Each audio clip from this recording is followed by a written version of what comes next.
करीब 300 मिलियन साल पहले कार्बोनिफेरस पीरियड के दौरान अर्थ पर ऑक्सीजन लेवल 31% तक पहुंच गया था। आज के कॉकरोचेस और ड्रैगन फ्लाइज का साइज 10 गुना बड़ा हो चुका था। अगर O2 का लेवल 42 हो जाए तो अर्थ का हर एक कोना फ्लेमेबल बन जाएगा, जिससे एक ही मोमेंट पे ह्यूमैनिटी 100 साल पीछे चली जाएगी। ह्यूमन सिविलाइजेशन को अडेप्ट होने में थाउजेंड्स ऑफ ईयर लग सकते हैं, या शायद हम इसे कभी अडेप्ट ही ना कर पाएंगे।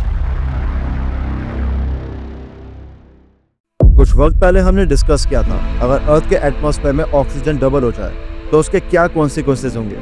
लेकिन अब जरा इसका उल्टा सोचते हैं, क्या हो अगर ऑक्सीजन पूरी तरह से गायब ही हो जाए?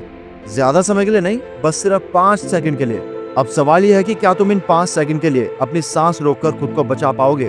क्या ये धरती वैसी ही रहेगी, या इन 5 सेकंड में इंसानी सभ्यता, हमारी हजारों सालों की मेहनत, ये सब कुछ मिट्टी में मिल जाएगा?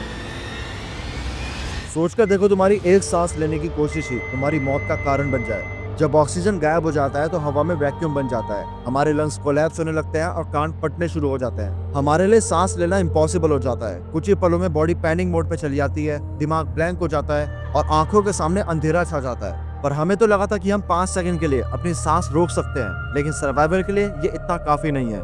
क्योंकि ऑक्सीजन सिर्फ जिंदा रहने के लिए नहीं होता, ये हमारे आसपास के केमिकल्स और कंपाउंड्स की स्टेबिलिटी का बेस भी है। ग्लास, कंक्रीट और स्टील जैसे स्ट्रॉन्ग मटेरियल्स की एटॉमिक बॉन्डिंग ऑक्सीजन पर डिपेंड करती है। तो जैसे ही ऑक्सीजन पूरी तरह से गायब हो जाता है, इनका केमिकल स्ट्रक्चर भी ब्रेक डाउन होने लगता है। इसका रिजल्ट, बिल्डिंग्स अपने आप में ही कोलैप्स होकर बिखर जाती है, जैसे किसी ने उनके अंदर की स्ट्रेंथ छीन ली हो। और सिर्फ इमारतें ही नहीं, अर्थ की क्रस्ट भी ऑक्सीजन बेस्ड कंपाउंड से ही बनी होती है, जैसे सिलिका और ऑक्साइड्स। जब ये कंपाउंड भी सडनली डिस्टेबलाइज होते हैं तो टेक्टोनिक प्लेट्स भी स्ट्रेस में आकर शिफ्ट होने लगती है। मतलब पूरी दुनिया भर में बड़े बड़े क्रैक्स पड़ने लगते हैं, जिसकी वजह से 10 से 15 मैग्नीट्यूड तक के अर्थक्वेक भी कॉमन हो जाएंगे। और ये सब कुछ होगा सिर्फ 5 सेकंड में। ऑक्सीजन सिर्फ ह्यूमंस के लिए नहीं, बल्कि मशीन्स के लिए भी बहुत ज्यादा इंपॉर्टेंट है। चाहे वो प्लेन्स हो, कार्स हो या कोई भी कंबशन बेस्ड इंजन, ये सब ऑक्सीजन के बिना सिर्फ कबाड़ का ढेर है।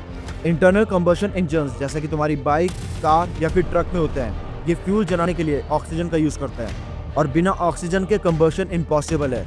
लेकिन इसका सबसे हॉरिफाइंग इफेक्ट होता है जेट प्लेन्स पर। जेट प्लेन्स हाई एल्टीट्यूड पे अल्ट्रा फास्ट स्पीड से ट्रैवल करते हैं, लेकिन उसका प्रपल्शन भी ऑक्सीजन कंप्रेशन पे ही बेस्ड होता है। तो ऑक्सीजन जैसे ही गायब हो जाता है, इंजन्स फेल हो जाते हैं और सारे प्लेन्स ग्रेविटी के साथ फ्री फॉल करने लगते हैं। ऑक्सीजन गायब होने की वजह से सिर्फ कंबशन इंजन ही नहीं, बल्कि इलेक्ट्रिक व्हीकल्स भी इफेक्ट होती है, क्योंकि उनके बैटरी कूलिंग सिस्टम भी एयर बेस्ड कंबशन पे काम करते हैं। लेकिन अब आता है इसका सबसे डेंजरस इफेक्ट, जो कि होता है ओजोन लेयर का डिसअपियर होना।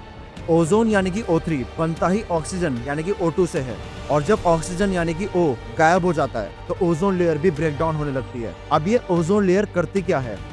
ये एक इनविजिबल शील्ड की तरह काम करती है, जो सन की अल्ट्रावायलेट यानी कि यूवी रेडिएशन को अर्थ पर आने से रोकती है। यूवी रेज, स्पेशली UVB और UVC, एक्सट्रीमली हार्मफुल होती है।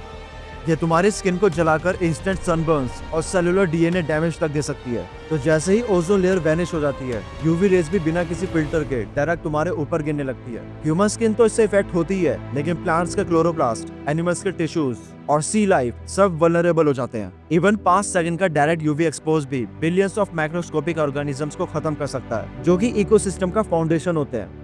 जब हम ऑक्सीजन के बारे में सोचते हैं तो हमारा ध्यान सिर्फ हवा और सांस पे जाता है, लेकिन ऑक्सीजन सिर्फ एटमॉस्फेयर में नहीं होता, पानी के हर एक मॉलिक्यूल में भी होता है। Water is equal to H2O। इसका मतलब हर एक वाटर के मॉलिक्यूल में 2 हाइड्रोजन और 1 ऑक्सीजन होता है। और ऑक्सीजन के पूरी तरह से गायब हो जाने की वजह से वाटर के मॉलिक्यूल का स्ट्रक्चर भी पूरी तरह से ब्रेक डाउन हो जाएगा।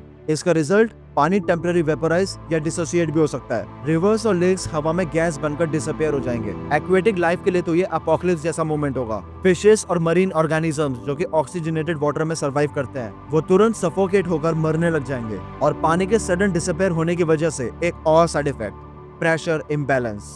ओशंस की स्टेबिलिटी डिस्टर्ब होने की वजह से मैसिव एयर डिस्प्लेसमेंट होगा, जो 5 सेकंड बाद सुनामी जैसे शॉक वेव क्रिएट कर सकता है। क्योंकि जैसे ही 5 सेकंड बाद ऑक्सीजन वापस आएगा, वैसे ही पानी भी वापस आएगा, जिसके अंदर फ्लड, टर्बुलेंस और डिस्ट्रक्शन, ये सब कुछ मिक्स्ड अप होगा। सिर्फ पानी ही नहीं, बल्कि फायर ट्रायंगल में भी 3 चीजों की जरूरत होती है, हीट, फ्यूल और ऑक्सीजन। और ऑक्सीजन गायब हो चुका है तो फायर ट्रायंगल भी कंप्लीट नहीं होगा।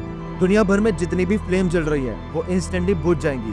ये सब सुनकर तुम्हें लगेगा कि ये तो एक रिलीफ की बात है, जंगल फायर्स रुक जाएंगे, मशीन्स बुझ जाएंगी और दुनिया में शांति छा जाएगी। लेकिन भूलना मत कि ये शांति सिर्फ 5 सेकंड के लिए है, क्योंकि जैसे ही ऑक्सीजन वापस से एटमॉस्फेयर में आएगा, सडनली सारी हीट और फ्यूल वापस से रिएक्ट करने लगेगी। फैक्ट्रीज में stored chemicals, power plants, fuel tanks इन सब में इंस्टेंट ब्लास्ट होगा जिसे कंट्रोल करना हमारे लिए इम्पॉसिबल है। एयरपोर्ट्स, गैस स्टेशंस और रॉकेट लॉन्च पैड्स, हर जगह सिर्फ और सिर्फ तबाही का मंजर होगा। तो अब समझ आया कि ये 5 सेकंड जो सुनने में हमें इतने कम लगते हैं वो हमारी दुनिया के लिए कितने ज्यादा विनाशकारी हो सकते हैं। साइंस फ्रिक्शन जैसा लगता है ना? लेकिन इसमें फ्रिक्शन कम और साइंस ज्यादा है। पहले अगर तुम्हें ऐसी वीडियोस देखनी पसंद है तो चैनल को सब्सक्राइब जरूर कर दिया करो, क्योंकि मेरी वीडियो 95% लोग देखते तो हैं, एंजॉय भी करते हैं, लेकिन सब्सक्राइब करके नहीं जाते। इस चैनल पे हम फ्यूचर में काफी सारी बड़ी सिनेरियोस और क्वालिटी स्पेस कंटेंट डालने वाले हैं, तो अगर उन्हें मिस नहीं करना चाहते तो हमारे साथ बने रहिएगा। तब तक के लिए all here to the Cosmos.